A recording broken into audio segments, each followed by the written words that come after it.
जिथं 8 तास जाईन तिथं 4 तासात भरायचं होईल. तुमचं नाव भाऊसाहेब शिवराम डुकरे, वनकुटा, तालुका पारनेर.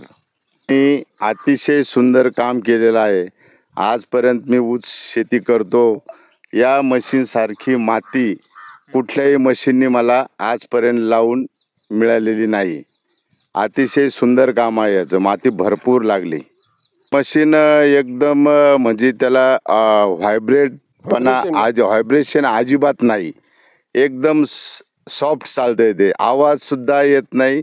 बाजूला एक 10 मिनटं 5 मिनटाच्या अंतरावर सुद्धा मशीन चालू आहे का नाही हे समजणार नाही, एवढी मला खात्री आली या मशीनची. माझ्या शेतकरी मित्रांना सांगू इच्छितो की हे मशीन बॅटरीवर चालणारं आहे. याला कुठल्याही प्रकारचा खर्च नाही आणि हे मशीन चालवणं अतिशय सोपं आहे. त्यामुळं लोकांनी जास्तीत जास्त ह्या मशीनचा विचार करावा.